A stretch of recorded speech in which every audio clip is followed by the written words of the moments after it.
साधु साधु। नमो तस् भगवतो अरहतो सम्मा संबुद्दस्स। नमो तस् भगवतो अरहतो सम्मा संबुद्दस्स। नमो तस् भगवतो अरहतो सम्मा संबुद्दस्स। साधु साधु साधु। पूजनीय कल्याण मित्र हमारे गुरु बंते जी को हमारा प्रणाम है। साधु साधु साधु। श्रद्धावान उपासक उपासिका गण, हम लोग अभ्यास कर रहे हैं राहुल संयुक्त का।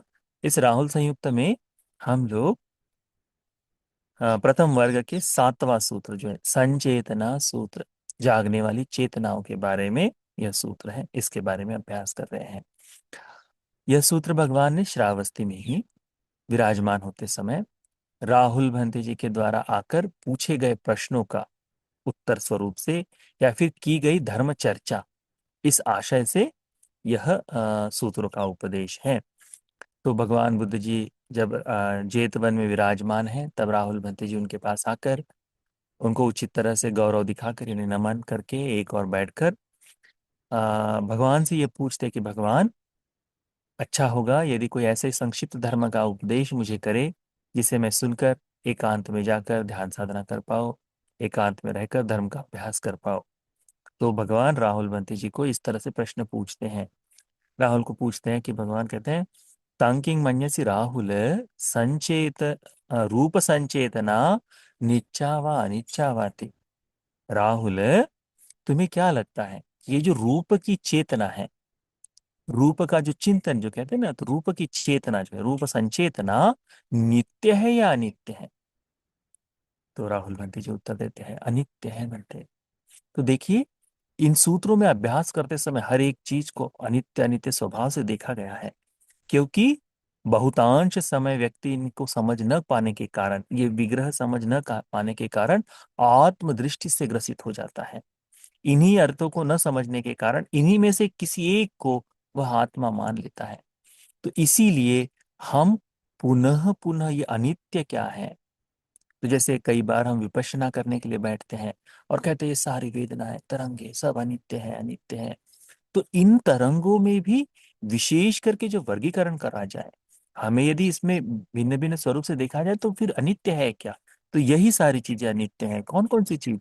चक्षु अनित्य है, रूप अनित्य है, विज्ञान है, स्पर्श है, वेदना है, संज्ञा है, यहाँ संचेतना है, ये सारी चीजें अनित्य है। इन्हीं आकार के हमको देखना है। तो भगवान पूछते हैं कि राहुल, ये जो रूप की चेतना ये अनित्य है या नित्य है? तो वे कहते हैं अनित्य है भगवान। ये शब्द की चेतना जो है, हम जो शब्द सुनते हैं, ये शब्द की चेतना नित्य है या अनित्य है? कहते हैं अनित्य है भगवान। गंध संचेतना निच्चा व अनिच्चा वा, गंध की संचेतना नित्य है या अनित्य है? तो कहते हैं अनित्य है भगवान। रस संचेतना निच्चा व अनिच्चा वाति, ये जो रस की चेतना है ना, ये जैसे सामान्य रूप से देखा जाए तो रूप कहने से पूर्व रूप का चिंतन हम लोग कर लेते हैं। जैसे किसी के बारे में कुछ कहा जाए तो हम ना फोन पर बात करते हैं और प्रत्यक्ष मिलते, जैसे अक्सर मेरे साथ होता है। ठीक है, धम्मसेन बनते जी वीडियो में देखने में अच्छे लगते हैं, प्रत्यक्ष में मिलने के बाद उतने अच्छे दिखाई नहीं देते। तो लोगों को बड़ी शंका होती है, क्या आप ही धम्मसेन बनते जी हो? तो कई बार हमारे आवाज से पहचानते हैं। अभी हम घूमने गए थे ना थोड़ा सा, तो पता चला।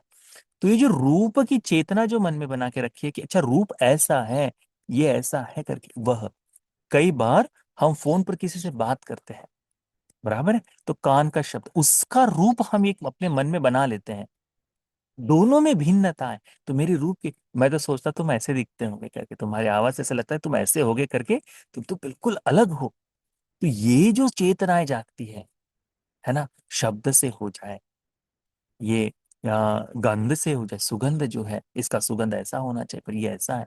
तो ये जो चेतनाएं जागती हैं, ये चेतनाओं के बारे में, स्वाद के बारे में, रस के बारे में भी, तुम खाना एक तरह से देखते हो और उसका स्वाद कैसा होगा इसके लिए चिंतन आदि करते हो, है ना। तो वो सारा भाव ये रस के प्रति भी ये नित्य है या अनित्य है? तो कहते हैं अनित्य है भगवान। वास्तव में अनित्य है। एक बार किसी व्यक्ति को देख ले, एक बार रूप की यथार्थ हो जाए, एक बार किसी चीज का ये हो जाए, तो उसके उसके पश्चात वह बदलाव ही आ जाता है ना। तो ये सारी चीजें बदलने वाली, इसीलिए अनित्य है कहते हैं भगवान। अब भगवान को उत्तर देते हैं अनित्य है करके। पोठब्ब संचेतना, ये जो स्पर्श का जो चेतना है, स्पर्श की चेतना जो है, ये भी निच्चावा अनिच्चावा थी। तो कहते हैं अनित्य है भगवंत। राहुल बंती जी उत्तर देते हैं अनित्य है करके। या धम्म संचेतना निच्चावा अनिच्चावा थी, ये जो मन में होने वाले चिंतन जो है, ये नित्य है या अनित्य है?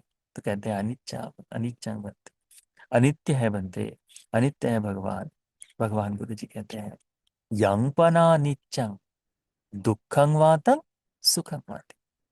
ये जो अनित्य है, ये दुख है या सुख है?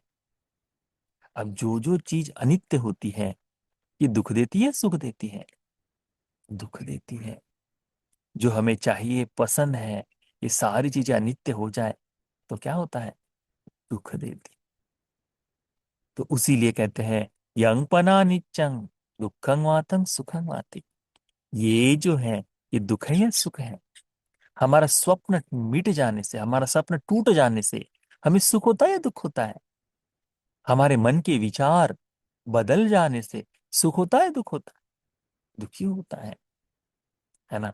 हाँ, गलत विचार करे तो उसका भाव अलग है। फिर भी कहने का मतलब कि जो आंख कान नाक जिह्वा शरीर मन है, इनके इनकी बात, इनके अंदर इनके भीतर शरीर का क्या, आंख का क्या है तो देखना है तो रूप का चिंतन, शब्द का कान का क्या है तो शब्द का चिंतन, नासिका का क्या है तो नाक का चिंतन, गंध सुगंध की पहचान जानना, इसके बारे में इसको इसको अपने एक एक जगह पर रखना, मुझे इनका चिंतन नित्य अनित्य, अनित्य है।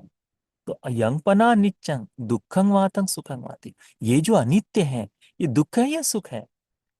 तो राहुल गांधी जी उत्तर देते भगवान, जो दुख है, जो अनित्य है, वो तो दुख ही है कहते। तो दुखम भंते, भगवान ये दुख है। फिर भगवान पूछते हैं यंपना नित्यं दुखं विपरिणाम धम्म, ये जो अनित्य है, दुख है, विपरीत परिणाम वाला है, तत्काल नष्ट होने वाला है, नश्वर है, बदलने वाला है, विनाश के स्वभाव का है, क्या इसे तुम कह सकते हो एतं मम, ये मैं हूं, एसो हमस्मि, ये मेरा है, एसो में अत्ताति, ये मेरी आत्मा है? राहुल गांधी जी उत्तर देते हैं नो ही तम भते, भगवान इसे मैं नहीं कह सकता कि ये मेरा है, ये मेरी आत्मा है। इसी तरह से ये जो अनित्य है, दुख है, अनात्म है, इन चीजों का चिंतन करने वाला व्यक्ति इन पंच इंद्रियों में या छह इंद्रियों में, इन छह आयतनों में क्या करता है? इस सत्य को देखता है। तो फिर भगवान कहते हैं एवं पस्सं राहुल, ऐसा देखने वाला राहुल श्रुतवान आर्य श्रावक, ये जो अनित्य दुख अनात्म, इनका इनका दर्शन करने वाला कौन है? श्रुतवान आर्य श्रावक, जो धर्म को बोध करे, ऐसा श्रुतवा आर्य श्रावक रूप संचेतनायपि निब्बिंदति, इस रूप के चिंतन की, इस रूप के कल्पना करने की, इस रूप के बारे में सोचने का जो ममत्व है, जो बंधन इसके प्रति निब्बेद को प्राप्त हो जाता है ना। तो निब्बिंदति, शब्द संचेतना निब्बिंदति, शब्द की चेतना जो उसके प्रति निब्बेद को जगाता है। गंध संचेतना निब्बिंदति, गंध की संचेतना उसके प्रति निब्बेद को जगाता है। रस संचेतना निब्बिंदति, रस की चेतना है उसके प्रति निब्बेद को जगाता है। पुट्ठब्ब संचेतना निब्बिंदति, स्पर्श की संचेतना है उसके प्रति निब्बेद को जगाता है। धम्म संचेतना निब्बिंदति, धर्म के संचेतना का निब्बेद, ऐसा हो जाता है। अब इससे अधिक नहीं चाहिए ऐसा भाव, विरक्ति जो आना है, वैराग्य से पहले जो विरक्ति कहते हैं ना, वह वैसा भाव, विरक्त को वैराग्य उत्पन्न हो जाता है। विरक्ति यानी हाँ, इस शब्द का सही सुंदर अर्थ यही हो, निब्बिदा का विरक्ति कह सकते हो। विरक्ति से वैराग्य जाता है, मुझे ये इसमें रस नहीं आता, अरुचि जाग गई है तो विरक्ति आ गई है। इस विरक्ति का संपूर्ण इस्तेमाल कर कर वैराग्य में आ जाए तो वो भी। तो कहते हैं कि निब्बिंदं विरज्यति, जिसमें ये विरक्ति आ गई है उसमें वैराग्य जाग जाता है। विरागा विमुच्यति, जिसमें वैराग्य आ गया है इनके प्रति, इन छह आयतनों के प्रति क्या होता है, उसमें विरक्ति आ गई तो वैराग्य जागा, वैराग्य जागा तो क्या हुआ, वैराग्य से विमुक्त हो जाता है। वैराग्य जागने पर वह विमुक्त होता है। विमुक्तस्मिन् विमुक्तमिति ज्ञानं होति, जो विमुक्त हो गया है उसे मैं विमुक्त हो गया हूं ऐसा ज्ञान उत्पन्न हो जाता है। ऐसा ज्ञान उत्पन्न हो जाता है, इसको जानना चाहिए। विमुक्तस्मिन् विमुक्तमिति ज्ञानं, विमुक्त हुए बगैर विमुक्ति का ज्ञान नहीं हो सकता। तो विमुक्त हो गया हो कैसे ज्ञान जाता है। फिर उसके बाद वह क्या होता है, यदि मुक्त हो जाए उसे ज्ञान हो गया तो उसका जन्म क्षीण हो गया। जो ज्ञान है यही है कि क्षीणा जाति, मेरा जन्म क्षीण हो गया। उसितं ब्रह्मचर्य, मेरा ब्रह्मचर्य पूर्ण हो गया। कथं करणीयं, जो कुछ करना था वो सब कुछ कर लिया। ना परंग इत्थतायाति, अब यहाँ करने के लिए कुछ भी शेष नहीं। इस तरह से उसके मन में धर्म जागता है, अब कुछ शेष नहीं, सब कुछ करके समाप्त हो गया है, अब कर लिया है। इस भाव का बोध हो जाना, यही तो निर्वाण है। ये निर्वाण है। इस निर्वाण को पाने के लिए इन त्रिलक्षणों का होना आवश्यक है। अनित्य दुख अनात्म, हमारे जीवन में इस संसार में देखे जाने वाली त्रिलक्षण निरंतरता से देखना है।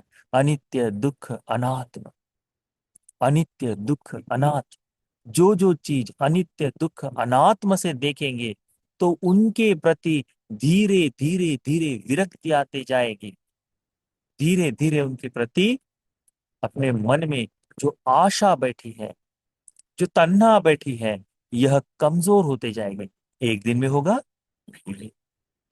दीर्घ संसार, इतने लंबे संसार में हम जीवन जिए, एक दिन में कैसे नष्ट हो जाएगा, है ना। इसीलिए निरंतर प्रतिदिन अपने जीवन में होने वाले धर्मों को देखते हुए ये तीन तरह का चिंतन आना ही चाहिए। अनित्य दुख अनाथ, अनित्य दुख अनाथ, ये सारे ही धर्म इसी बात से बंधे हुए हैं। तो जब तो इस तरह से हमें धर्म का बोध हो जाएगा, मुक्ति का सुख हमारे सामने विवृत हो जाएगा। तो यह जो अ, संचेतना सूत्र है ना, ये संचेतना सूत्र हमें इस अनित्य दुख अनात्म के चिंतन के लिए इसी प्रकार से धर्म का चिंतन करते हुए निर्वाण सुख संपत्ति तक को पाने के लिए यह धर्म का उपदेश उपकारक हो जाए। साथ साथ साथ।